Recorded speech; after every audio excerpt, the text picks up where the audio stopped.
Aku was beautiful, smart and very kind. Everyone who knew her always said she was soft for this world. She was the only child of Chief Philip Nwankwo, a popular and very wealthy businessman in Enugu. He owned lands, houses, hotels, and even a factory. Aku grew up like a princess. Her father gave her everything she ever wanted. But despite all the money and comfort, she was humble. She met Kenneth during her NYSC. He was quiet, hardworking, and very focused. He wasn't rich. In fact, he was managing life. But there was something about him that made Aku fall in love quickly. He treated her like gold. He listened when she spoke. He opened doors for her. And he never shouted. Aku, who has seen many fake suitors trying to get close to her because of her background, knew Kenneth was different. They dated for just 1 year before Kenneth proposed. Aku's father didn't like it at first. How can my only daughter marry a man with nothing? Chief Okonkwo had asked. But Aku was in love. She said, "Daddy, I don't care about money. I want peace of mind. I want a good man. Kenneth is all I need." With time, her father gave in. They had a small but classy wedding. Kenneth's people didn't have much, but they tried their best. Chief Nwankwo even gifted them a newly built duplex in GRA as their wedding gift. At first, everything was fine. Kenneth treated Aku well. He even stopped his work and started managing one of her father's hotels. Life was good. What Aku didn't know was that Kenneth had a plan. From the beginning, he had his eyes on the Nwankwo's empire. He knew Aku was the only child, and her father had no other family to leave his properties for. He pretended to love her so much, not because of who she was, but because of what she had. Over time, Kenneth became manipulative. He started saying things like, "Baby, you know we are one. What's yours is mine." He encouraged her to move some of her shares to his name, saying it will make handling family matters easier. Aku, who was deeply in love, agreed. After Chief Nwankwo passed away from a heart attack, Aku was shattered. Kenneth stood by her, or at least he pretended to. He helped with the funeral, managed guests and cried with her. Everyone praised him for being a strong husband. But the day after the funeral, Kenneth asked her, "Babe, have you seen the will?" Aku blinked. "Not yet, but why do you ask?" "Well, I just feel we should know what Daddy left behind, at least for your safety. You need to take charge of everything. People may want to cheat you, especially those your uncles. I don't like them." 2 days later, they met with the father's lawyer. The will was read. As expected, every single thing was left to Aku. She was now the sole owner of all her father's businesses, land and investments. Kenneth smiled that day. But it wasn't a smile of joy. It was a smile of a man who had just struck gold. The next few weeks, Kenneth became even more loving. He cooked breakfast, bought flowers, and even ran errands. One morning, while they were eating, Kenneth asked, "Baby, in case anything happens to you, who would be your next of kin?" Aku laughed. "Why are you asking such a question? I mean, it's just good to be prepared. You know what? If I go today, you, my wife, you will inherit everything. But me, I don't even know if you have written my name anywhere," Kenneth said. Aku blushed. "Don't be silly, Kenneth. You know I love you." "Then, make it official," he said. So she did. Aku called her lawyer and changed her next of kin document to reflect her husband's name. Kenneth kissed her that night and whispered, "You don't know how much I love you." But Aku had just made a big mistake, a very deadly one. 2 months later, everything changed. It started with little arguments. Kenneth would snap over small things. He stopped talking to her as much. He spent more time outside the house and came back late. Aku didn't understand. Did I do anything wrong? She asked one night. You asked too many questions, Kenneth replied. Then one night, Aku had a dream. In that dream, her father came to her and said, My daughter, be careful of the one who shares your bed. Aku woke up sweating. Her heart was pounding. She told Kenneth about the dream, expecting comfort. Instead, he laughed coldly and said, Your father is gone. Stop dreaming nonsense. Aku started to feel unsafe. But what would she do? He was her husband, the only one she actually trusted. What she didn't know was that Kenneth had a plan, which he was working on executing. He had stopped the housekeeper from coming. He told Aku they needed privacy. Now the will has been read and everything now belongs to her.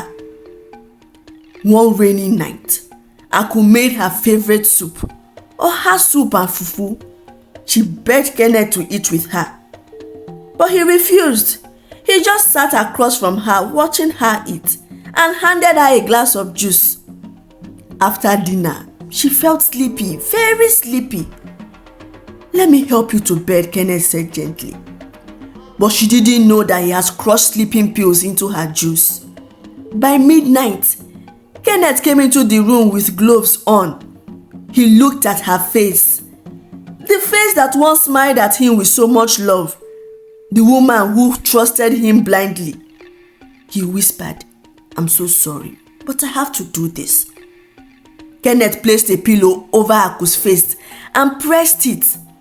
Her legs kicked, her hands fought. But the effect of the pills were strong. 10 minutes later, Aku Nwankwo was finally gone. Kenneth sat on the floor for over an hour, sweating and shaking. Then he stood up, dragged her body and covered it with a bedsheet. He left it there till the next day. That morning, he called in sick at the hotel. He went to a warehouse store and bought cement, bricks and other building materials. He returned home and locked all the windows. Kenneth dug a hole right under their bedroom floor. It took him hours. Then he carried Aku's body, dropped it inside the hole and sealed it up.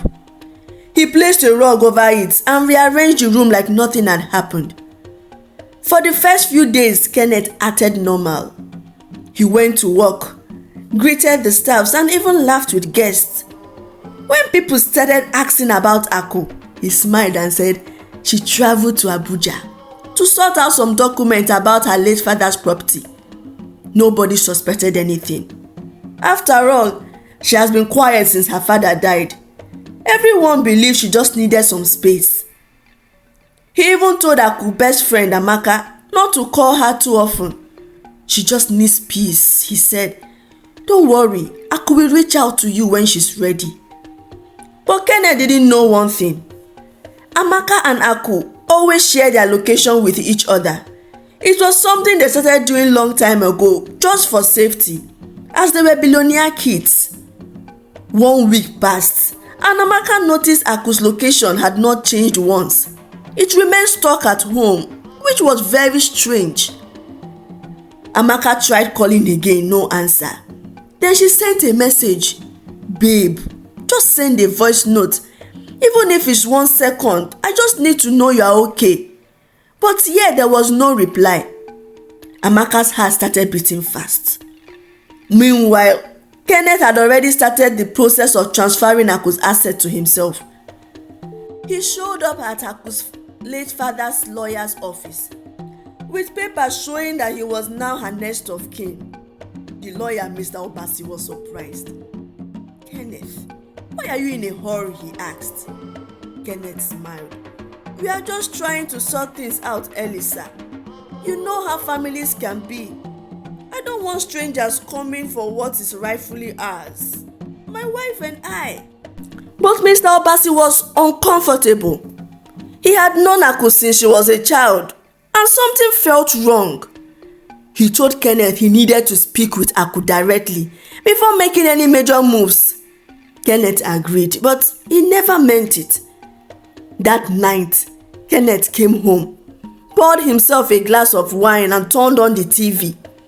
He sat on the bed right above where he buried Aku. Suddenly, he started hearing soft knocks. He looked around. The sound stopped. He shook his head and laughed. Oh, it's just in my head. But that was only the beginning. 2 nights later, the lights in the house started flickering on their own. The television turned on and off. Sometimes music would start playing from Aku's favorite playlist at midnight. Kenneth blamed it on electrical faults, but deep down, he was scared.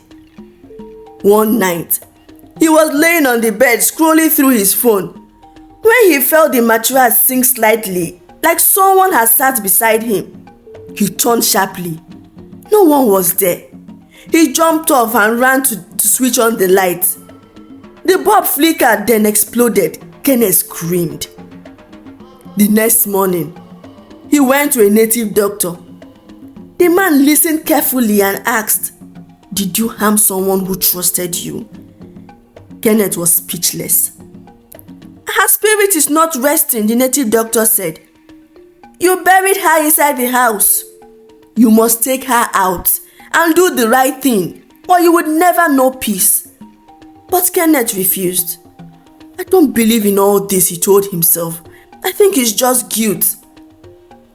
But the haunting got worse.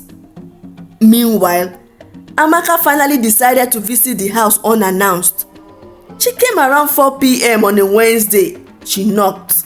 Kenneth opened the door, looking surprised. "Ah, Amaka."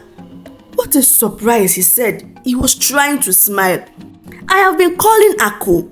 She's not answering. Her number is not even going through." "Where exactly did she travel to?" Kenneth stammered. Abuja." "What part?" "I think Maitama." "Where is she staying? I'll go there." "She's moving around. She's not in a place," Kenneth replied. Amaka's eyes narrowed. "Okay, you know what? Let me in.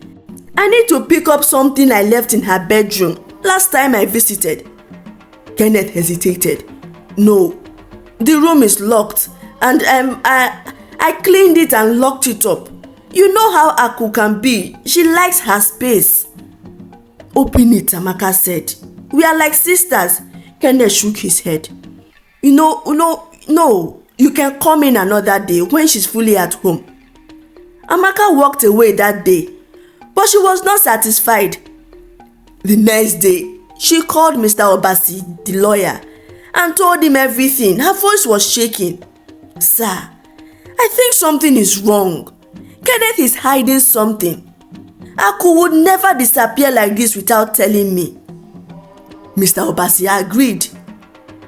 "I've had the same feeling. Kenneth brought documents last week to claim all her properties. I told him I needed to speak to her directly." Together, Amaka and Mr. Obasi filed a missing person report. By the end of that week, police were in the house. Kenneth stood there as officers searched. He tried to stay calm. "Check everywhere you want. She's not here," he said. They did. They checked everywhere. The guest room, the bathroom, kitchen, even the backyard. But they didn't check under the bedroom floor. Until one officer paused. "Sir, what's under the master's bedroom tiles?" Kenneth blinked. "Tiles?" "Yes, but what's under it?" "We are picking a strange reading here. This place looks like a fresh cement work. Did you renovate recently?" Kenneth's face went pale. The officer nodded. "Let's break it open." Kenneth shouted, "No, don't break it. You don't have a warrant." But it was too late. With one hit, the smell told them everything. The cement cracked and a white cloth soaked in brown stains appeared. The officers froze. call forensics. Kenneth sat on the floor shaking. He started laughing like a madman. She loved me. She gave me everything. The officer looked at him in disgust. And you gave her what? Death? You killed your wife? The news spread like wildfire. Wife buried under bedroom floor by her husband. Another one read, only daughter of billionaire murdered by her husband. TV stations, blogged, and newspapers carried her cool story. Social media went wild. Photos of her smiling beside Kenneth at their wedding went viral. And people asked the same question over and over. Why would he do it? Kenneth was arrested that day. At first, he refused to speak. But when they brought out his papers, showing that he had been made the next of kin, the hotel document he tried to change, the lawyer's testimonies, and the forensic report, Kenneth broke down. I'm sorry. She trusted me, he said. She gave me everything, but I wanted it all to myself. He confessed to everything, from the sleeping pills to the pillow, the digging, even the hunting. I still hear her voice. Even now, I hear her calling my name at night. I can't sleep. I see her everywhere. Sometimes, I feel she's sitting beside me. The officer looked at him with no pity. You destroyed a woman who loved you. You buried her like trash inside the home she gave you. Kenneth was charged with murder, conspiracy to fraud, and destruction of a corpse. The court case was swift, and the judge in her closing statement said, "This is not a case of murder. This is a betrayal of the highest order." Aku didn't just lose her life, she lost it all at the hands of a man she trusted most. Kenneth was sentenced to death by hanging. But before the execution, inside the prison cell, Kenneth never knew peace. Each night, when he closed his eyes, he would see Aku standing at the foot of his prison bed, still wearing the clothes she wore that last night. Her eyes filled with sorrow, not anger. And she would whisper, "Kenneth, but why?" What's the moral lesson of this story? This story teaches that love without wisdom can be dangerous. Aku loved blindly without protecting herself. Love should never blind you to common sense and self-preservation. This story also teaches that greed destroys everything. Kenneth had love, comfort, and opportunity. But his greed for wealth led him to commit the worst kind of betrayal, and it ultimately ruined his life. This story also shows that we should always listen to our instincts. Aku felt uneasy before her death. Dreams, strange behaviors, and inner warnings should not be ignored, especially when they keep repeating.